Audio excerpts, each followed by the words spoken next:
People think it's all glitz and glamour, like dating a wealthy man, but do you know how exhausting it is constantly having to pretend that I don't want his money? It's...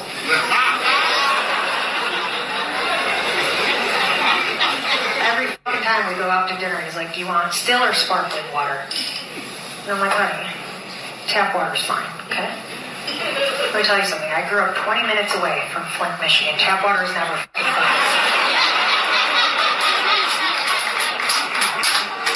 You know how hard it is to try to act like I am not high maintenance with bits like these? It's fucking impossible. Good morning. It's Saturday, Rules Saturday, April the 25th, and this is The True Conservative. Welcome to all the butchers, bakers, and candlestick makers out there. I'm Ron, your host, and the only true conservative in the United States today. So today, after the Serenity Prayer and the patriotic song of the day, we will have no free lunch, rules for retrogrades, and the Mossad. All that and more when I get back.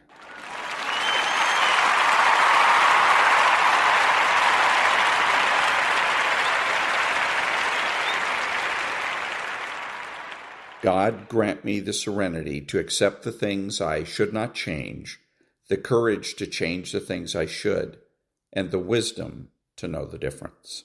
Amen.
Thank you. Now, there's no free lunch, 250 Economic Truths by David Bahnsen.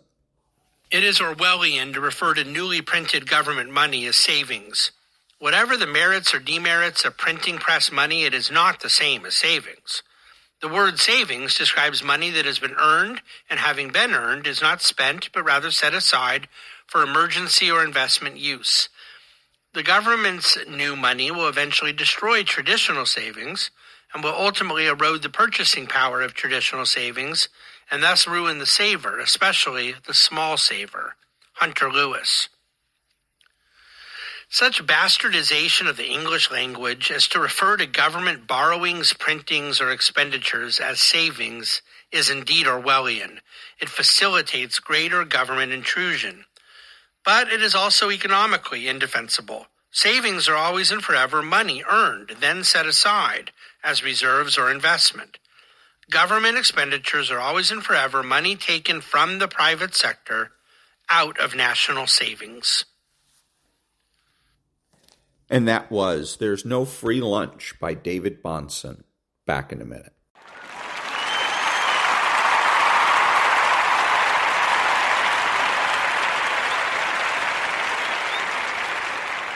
Thank you. Now, rules for retrogrades. Rule 35. Retrogrades will never be able to profitably wield divisive group politics. As the One Ring of Power from Tolkien's Middle-earth answers only to Sauron, divisive group politics, the system of political grievance-mongering and favoritism based on race, sex, protected class, can only deftly be wielded by wicked men, by radicals. Splintering and factionalizing men, turning brother against brother, is hateful connivance. Branding people indelibly with a prefabricated identity and de-individualizing them due to a singular attribute is an affront to human dignity. It's an affront to free will. Good men cannot, without losing their souls in the process, embrace such a disordered method. There's no such thing as a man that's wicked in only one respect, since gravely disordered conduct, in a particular instance, is a mere symptom of a more fundamental problem with the will. For whoever keeps the whole law and yet stumbles at just one point is guilty of breaking all of it. James 2:10. So by definition, the retrograde has no recourse to divisive group politics. The minute he attempts to wield them, he ceases to be a retrograde, just like men who die wearing one of the rings forged by Sauron cease to be men and become wraiths. Application bears out the foolishness of any retrograde dalliances with divisive group politics. First of all, impelled as retrogrades are to refrain from doing evil so that good may come of it, they will always be at comparative disadvantage with wicked men who are willing to employ unscrupulous political stratagems in furtherance of crooked ends. So, even in the event that the retrograde takes leave of his senses to the point where he contemplates exploring the gloomy method of race, sex, protected class pandering, he will not be able to wield such politics to the fullest extent, his hand being stayed by his lingering sense of compunction. In other words, he will never be able to out-radical radicals. We'll never be able to pay a higher ransom for votes than they. Radicals are not hamstrung by ethics in their methods, the way retrogrades are. For radicals, the ends justify the means. Putting aside for now the tension of the following hypotheticals with constitutionalism, subsidiarity, and justice, let's suppose that the retrograde were, in an effort at ingratiation, to offer to black Americans reparations for the horrors of slavery. Radicals, being unmoored from moral concerns, would simply offer greater reparations.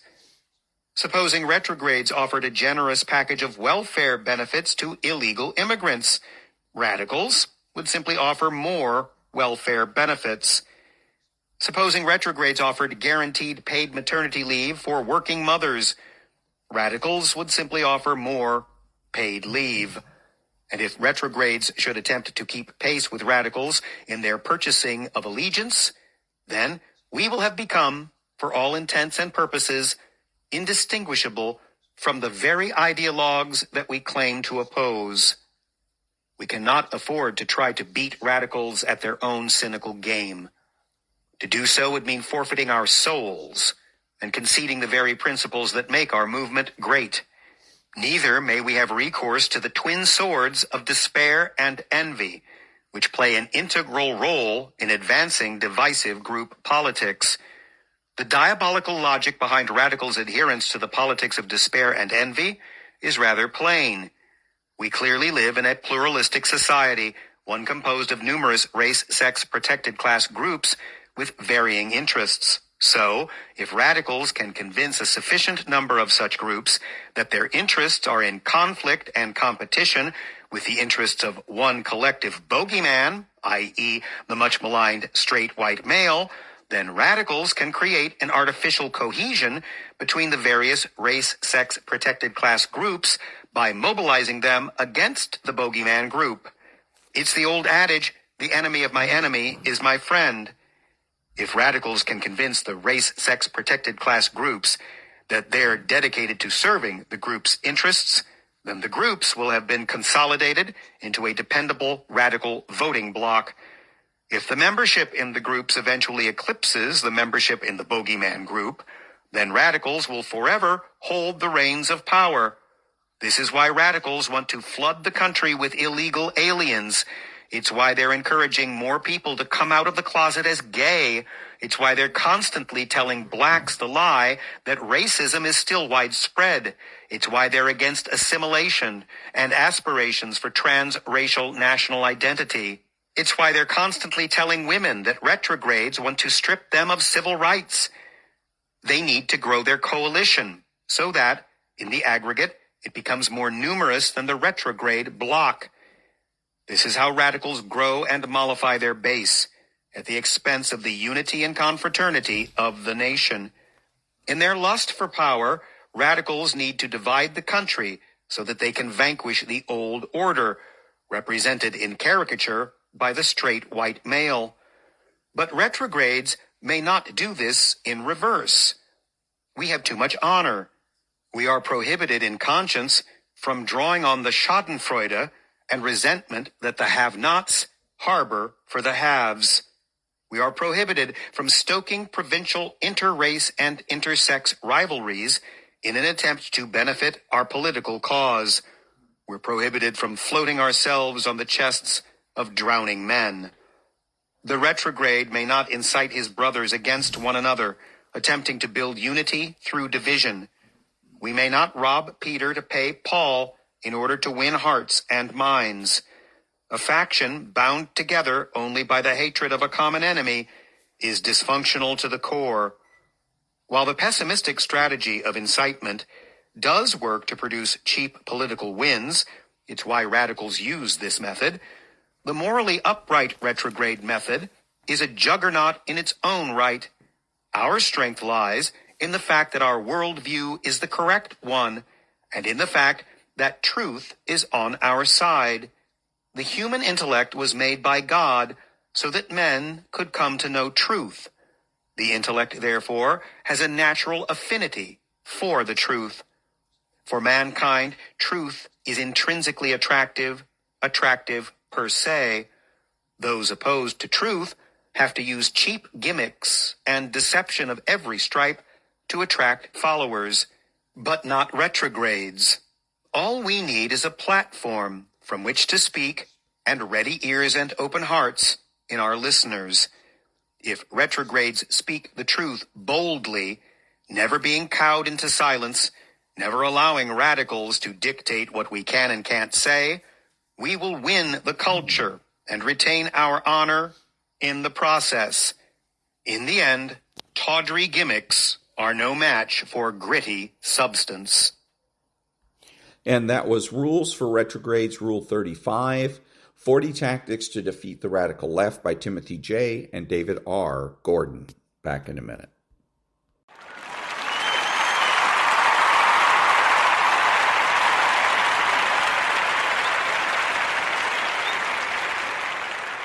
Thank you. I was listening to a guy on YouTube that is a former CIA agent, and he goes around to various podcasts.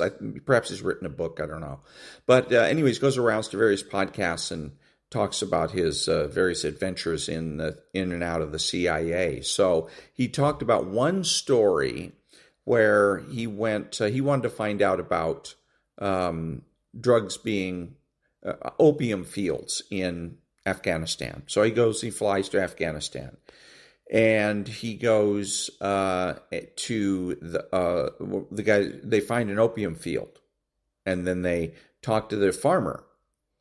And the farmer indicates that the Americans had promised him that if he helps them find the bad guys, they'll let him grow all the opium poppies he wants.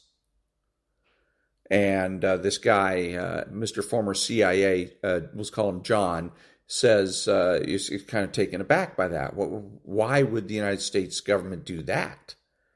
So he ends up finding out through further investigation that the reason that the government had gone ahead and done this is because all of the heroin that is cultivated from his field and others in Afghanistan goes to Iran and Russia.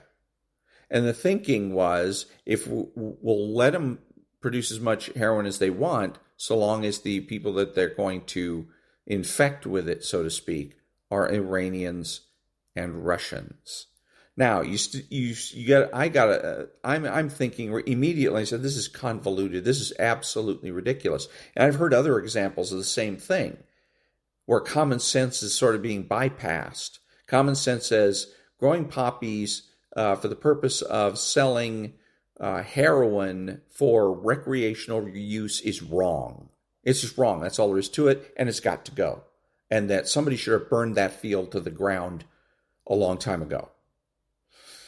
So why are they doing this? Because of something called gray area thinking. This was a seed that was planted back in the 70s. I used to hear it all the time. When you come out and you would talk about right and wrong. This is right, that's wrong. And then you would hear from one of the hippies, they would say, oh, well, not everything is black and white. There's some things that are gray area, which is bull. It's just an arbitrary claim that he makes. But they say it with such a tone of voice that you get intimidated and you go along with it. And that's what this is gray area thinking. Somebody obviously was thinking, well, let's get rid of these poppy fields. It's common sense. They're illegal, they're immoral, they got to go. And then somebody else, Mr. Gray Area Thinker, went to the Mr. Black and White Thinker and said, hey, we could do that, but wouldn't it be smarter if we let him grow his poppies so that he can undermine Russian and Iranian societies? Right?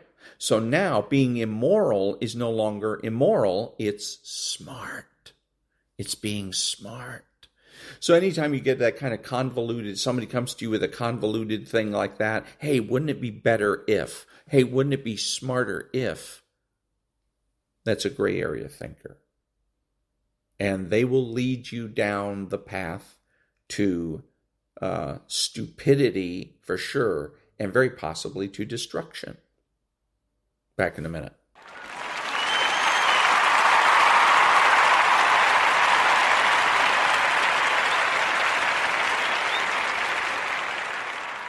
Thank you, and now the Mossad. Hi everyone, and welcome to the channel where we bring you real intelligence operations that shaped history. Not Hollywood fiction, but the actual tradecraft, moral dilemmas, and human cost behind the headlines. Let's begin.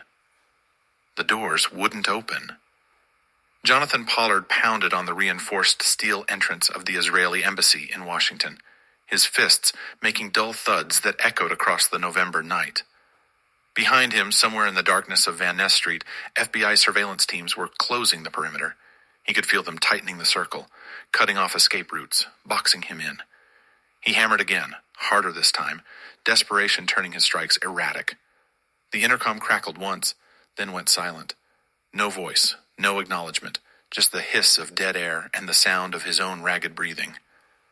Inside the building, Israeli security personnel stood motionless, watching him through monitors, under strict orders. The doors stayed locked. Jonathan Pollard, the American intelligence analyst, who had spent 18 months feeding classified documents to Israel, who had compromised satellite reconnaissance programs and naval intelligence assessments, who had photographed secret materials by the thousand, was being abandoned. The FBI moved in at 11:47 that night. Pollard didn't resist. He couldn't. The embassy doors never opened. 3,000 miles away, in a secure facility in Tel Aviv, Rafi Eitan received the encrypted message confirming Pollard's arrest. The man who had run the entire operation, who had recruited and managed and extracted intelligence from the unstable American analyst, read the brief transmission without visible reaction. No anger, no regret, no second-guessing. Years later, when pressed about the decision to leave Pollard outside those embassy doors, to let him fall into FBI custody and face decades in an American prison, Eitan would offer a response that revealed everything about who he was and how he operated. The mistake, he said, was getting caught, not acting. That single sentence contained the entire philosophy of one of Israel's most effective and most controversial intelligence officers. A man who helped bring Adolf Eichmann to Jerusalem for trial. A man who ran operations that strengthened Israel's strategic position. And a man whose methods and choices nearly ruptured the intelligence relationship between Israel and the United States beyond repair. Rafi Eitan never cultivated a myth. He didn't write memoirs filled with cinematic heroism or leak flattering stories to journalists. He operated in shadows by choice, not circumstance, and he viewed moral philosophy as something other people worried about when they had the luxury of distance from existential threat. To understand how Rafi Eitan ended up running one of the most damaging intelligence operations in Israeli history, you have to go back to the beginning, back to Mandatory Palestine in 1926, before Israel existed as a state, when the territory was a powder keg of competing nationalisms, underground militias, and communities fighting for survival. Rafi Eitan was born into that world. Not born into ideology or grand strategic thinking, but born into violence as a fact of daily existence. His formative years were shaped by the Haganah, the Jewish paramilitary organization that operated in the shadows of British colonial rule, and by the understanding that survival meant doing things that peacetime societies would never accept.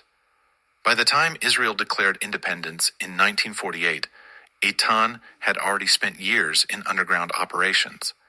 He wasn't an intellectual who theorized about intelligence doctrine. He wasn't a strategist who wrote position papers about the future of Israeli security. What distinguished him from hundreds of other young men in those early organizations was something far simpler and far more valuable to an intelligence service building itself from nothing. He was dependable under extreme pressure, and he was completely indifferent to fallout. That combination made him dangerous. It also made him irreplaceable. Other operatives hesitated when missions crossed certain lines. They worried about diplomatic consequences, about international law, about what capture might mean. Eitan didn't hesitate. He calculated risk, assessed feasibility, and executed orders. The moral weight of those orders belonged to someone else. His job was completion. This mindset, forged in the chaos of pre-state warfare, would define everything that came after. It would make him the man Israel turned to when operations required absolute commitment. And it would make him the man whose successes sometimes damaged the very nation he served. In the late 1950s, when Mossad began seriously hunting Nazi war criminals who had escaped justice after World War II, Adolf Eichmann represented the ultimate target. Not because he was the highest-ranking Nazi still alive. He wasn't. Not because he was the most difficult to find. Others were more carefully hidden. Eichmann mattered because of what he represented. The bureaucratic machinery of genocide, the logistical architect who had coordinated trains and camps and murder on an industrial scale. He was living quietly in Buenos Aires, Argentina, using the alias Ricardo Clement, working a factory job, raising a family, protected by distance, by a new identity, and by the simple fact that the world had largely moved on from prosecuting men like him. Israel had not moved on. When Mossad chief Isser Harel began planning the operation to capture Eichmann and bring him to Jerusalem for trial, he needed field operatives who could handle the brutal practicalities, men who could surveil a target in a foreign country for weeks without exposure, men who could execute a kidnapping on foreign soil without leaving witnesses. Men who could extract a prisoner across international borders without triggering a diplomatic crisis. Rafi Eitan was not Harel's first choice. That fact, buried in classified personnel files that wouldn't be declassified for decades, reveals something crucial. Several senior field officers declined participation in the Eichmann mission. The risks were extraordinary. Argentine counterintelligence could expose the team. The operation could fail and leave operatives stranded in a hostile country.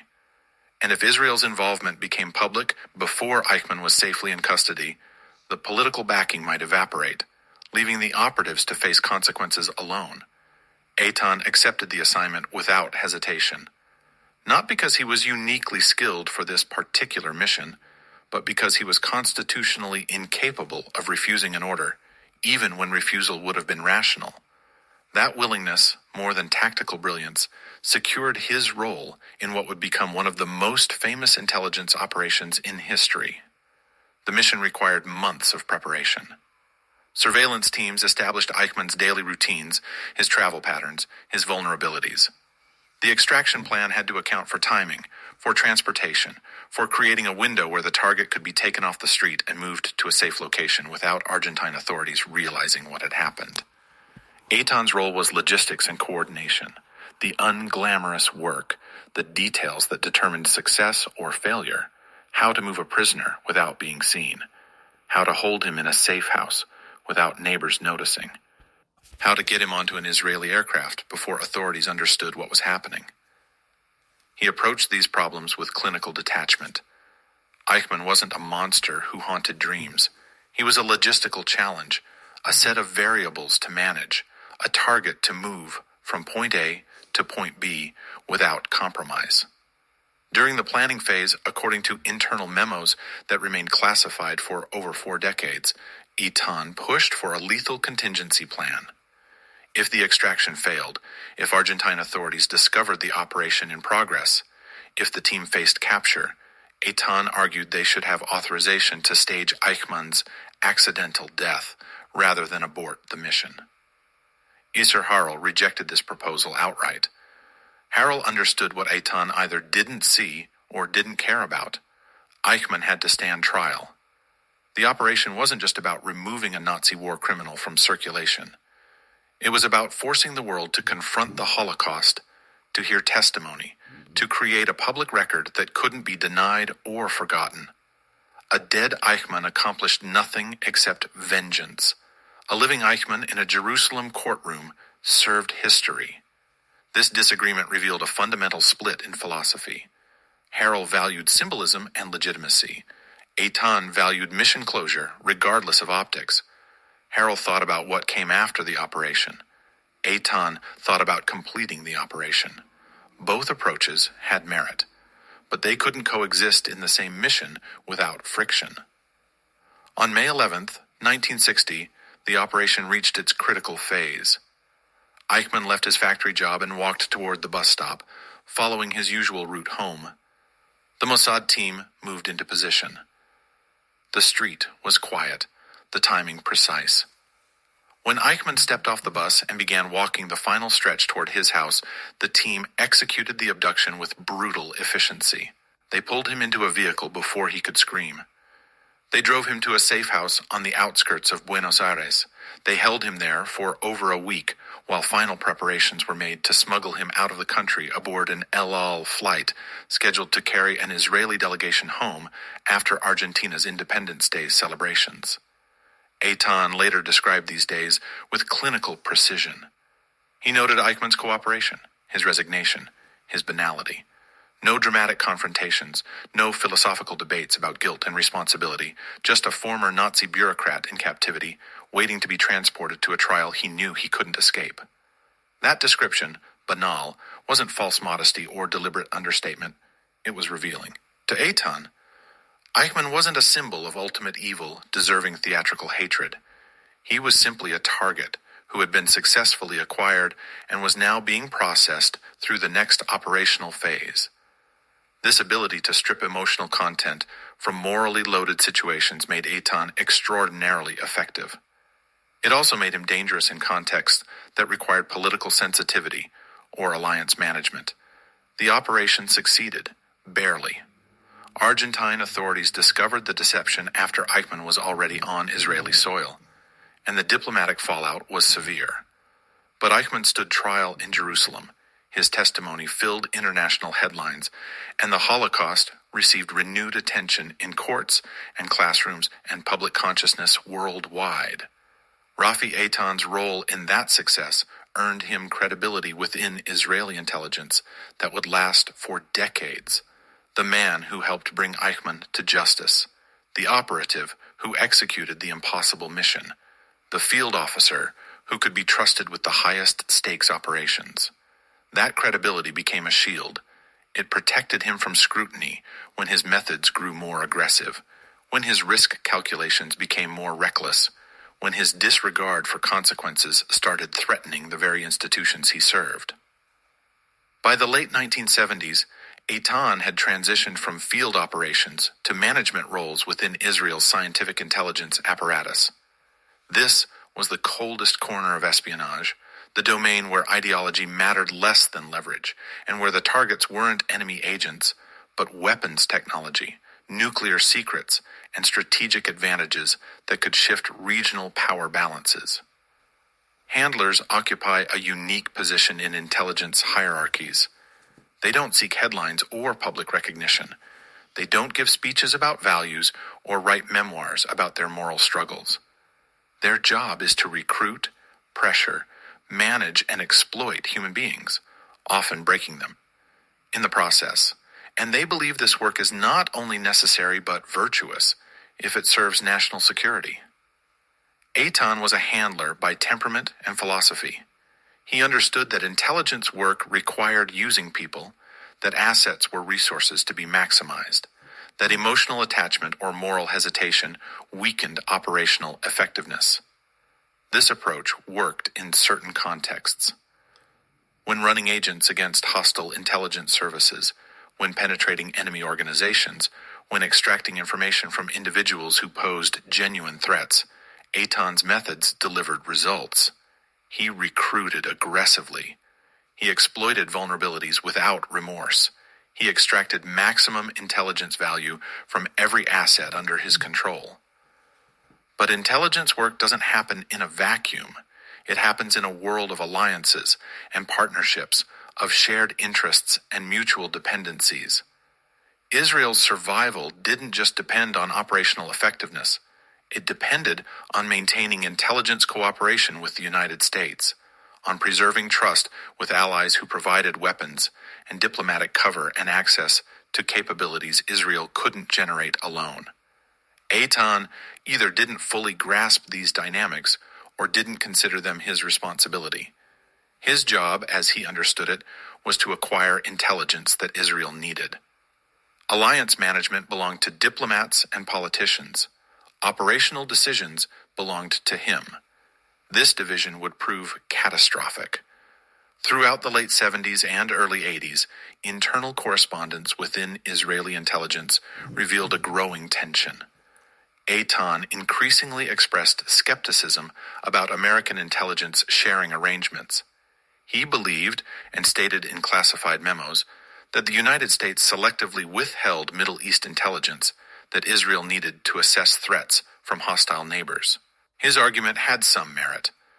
American intelligence priorities didn't always align perfectly with Israeli security needs. The United States maintained relationships with Arab states that Israel viewed as potential enemies. Intelligence sharing involved calculations about what to reveal and what to protect, and those calculations sometimes left gaps in what Israel received. But Eitan went further than identifying gaps. He characterized Israeli dependence on American intelligence analysis as strategic laziness, and argued that allies ultimately act in self-interest, not loyalty. Trust between intelligence services was, in his view, a comforting fiction that obscured the reality of national interest calculus. This belief system didn't emerge suddenly. It reflected assumptions Eitan had carried throughout his career, assumptions forged in pre-state underground warfare, where survival meant trusting no one outside your immediate circle. The idea that Israel could genuinely rely on foreign partners, even close allies, struck him as naive. If the United States wouldn't share everything Israel needed, and if Israel couldn't afford intelligence gaps that might mean the difference between security and catastrophe, then Israel had to acquire that intelligence through other means. Eitan didn't view this as betrayal. He viewed it as operational necessity. In the early 1980s, an opportunity presented itself. Jonathan J. Pollard was a civilian intelligence analyst working for the United States Navy's Anti-Terrorist Alert Center. He had access to classified intelligence assessments, satellite reconnaissance data, and naval intelligence reports that crossed his desk as part of his analytical work. Pollard was also unstable. Psychological evaluations conducted during his background investigation had flagged concerns. He exaggerated his accomplishments, invented stories to make himself seem more important, and displayed emotional volatility that suggested poor judgment under pressure. These warning signs didn't prevent him from receiving security clearance, but they were noted in his personnel file. When Pollard began making contact with foreign intelligence services offering to provide classified information, multiple agencies could have recognized him as a security risk and shut down the approach. Instead, Israeli handlers saw something different. They saw an asset. Rafi Eitan became Pollard's primary handler.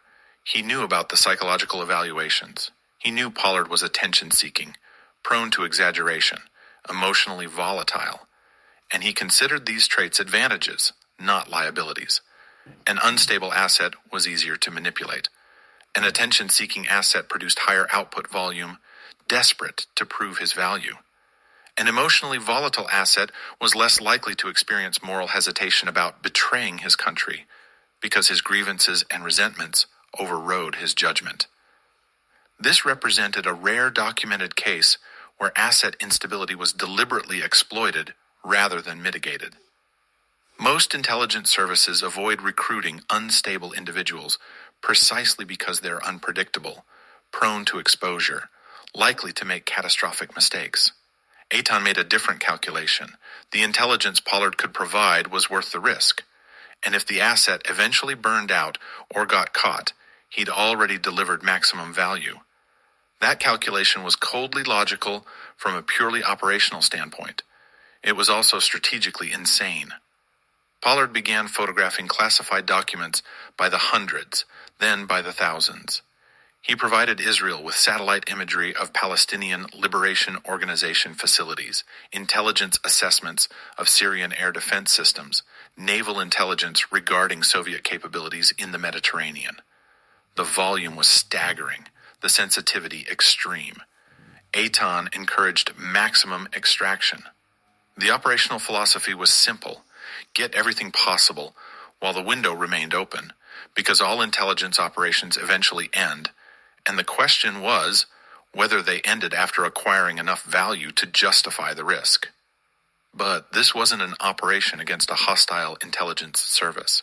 This was an operation against Israel's closest ally, the nation that provided billions in military aid, that shared intelligence across dozens of channels, that offered diplomatic protection in international forums. Running an intelligence operation against the United States wasn't just risky. It was betting Israel's most important strategic relationship on the assumption that the operation would never be discovered. Eitan made that bet. For 18 months, Pollard delivered classified material. For 18 months, Israeli intelligence gained access to American intelligence assessments they wouldn't have received through normal sharing channels. For 18 months, the operation appeared to validate Eitan's risk calculation. And then, in November 1985, the operation collapsed. American counterintelligence had been investigating anomalies in classified material handling. Pollard's behavior had grown increasingly erratic, his security violations more obvious. When investigators finally focused on him, the evidence was overwhelming. He'd left traces everywhere: copying logs, unexplained absences, suspicious contacts. On November 21st, Pollard was confronted by Naval Investigative Service agents. He panicked. Instead of maintaining his cover or attempting damage control, he ran. He drove to the Israeli embassy on Van Ness Street with his wife, hoping for emergency extraction, asylum, protection. There was a narrow window where extraction could have worked.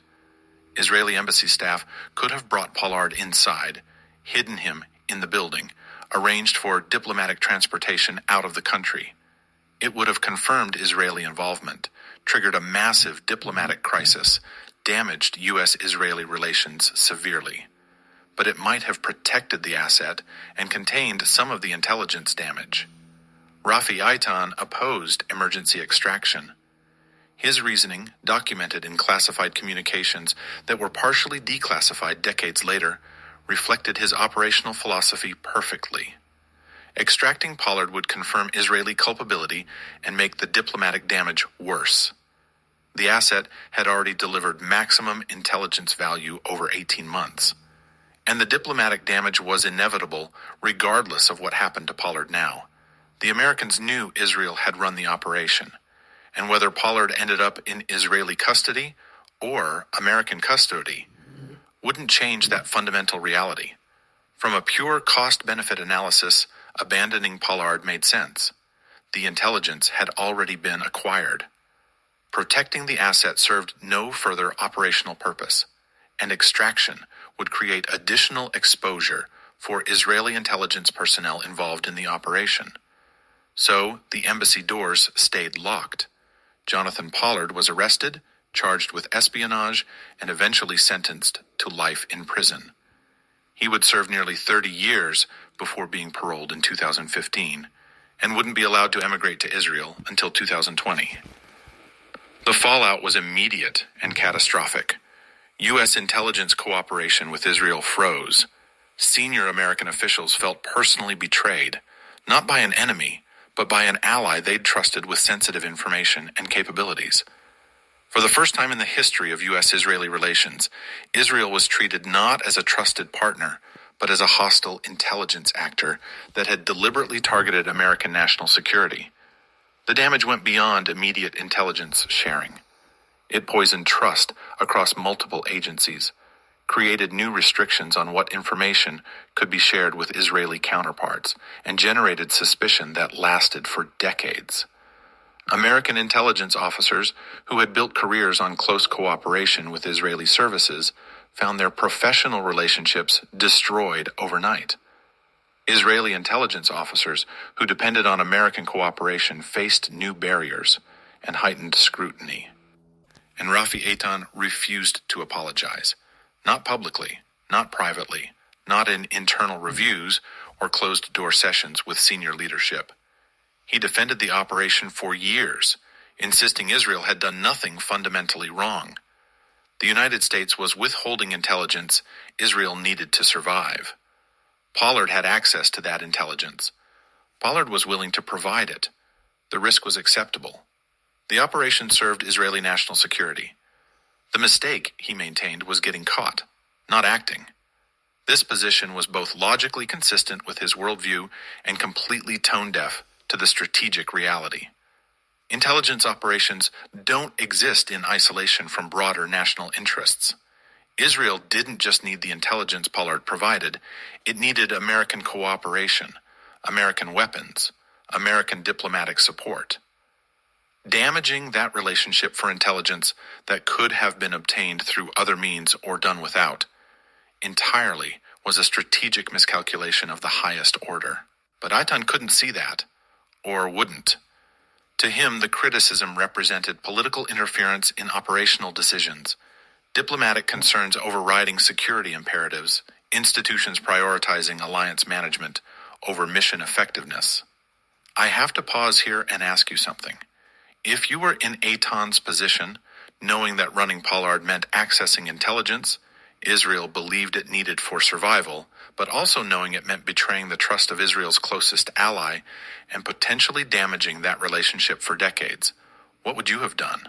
Was the intelligence worth the cost? Was Eitan's unwavering commitment to Israeli security heroic, or was it reckless? Drop your answer in the comments below. I'm genuinely curious how you'd navigate that impossible calculation, because what he decided in that moment defined not just his legacy, but the course of U.S.-Israeli intelligence cooperation for a generation. Here's what happened next. Officially, Rafi Eitan faced no formal punishment. There were no criminal charges, no public censure, no stripping of honors or positions. Israel couldn't afford to completely disown an operative who had served the state for decades, who had been part of the Eichmann capture, who represented a generation that had built Israeli intelligence from nothing. But unofficially, he was quietly sidelined. Gradually, systematically, Eitan was removed from sensitive liaison roles. He was excluded from portfolios that required interaction with Allied intelligence services.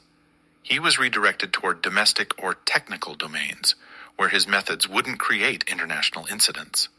This reflected institutional discomfort with someone who was too effective to completely disown, but too dangerous to empower with operational autonomy. The solution was containment.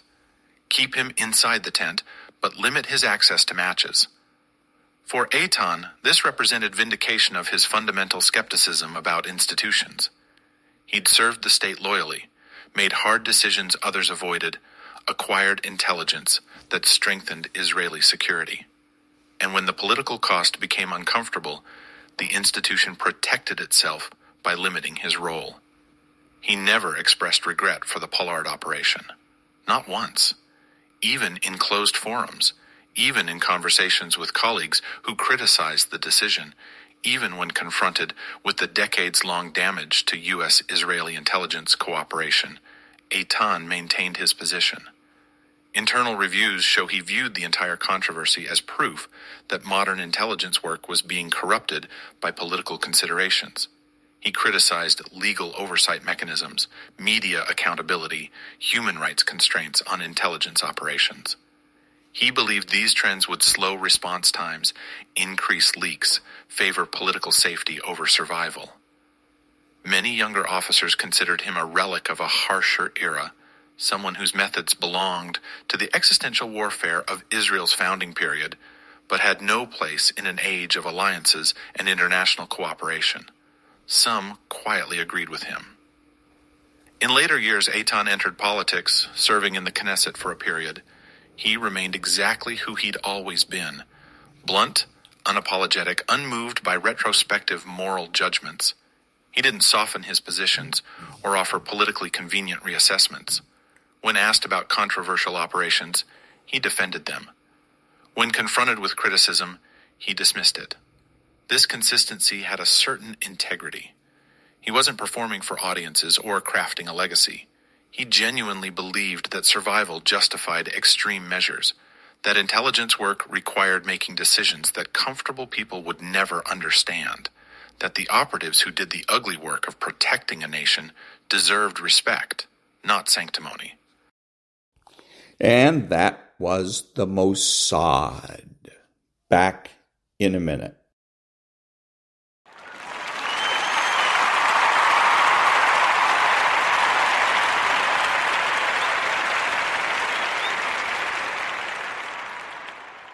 Thank you. This is Ron, your host, the only true conservative in the United States today, bidding adios to all the butchers, bakers, and candlestick makers out there, and reminding you that you're not neutral and that the government has no rights.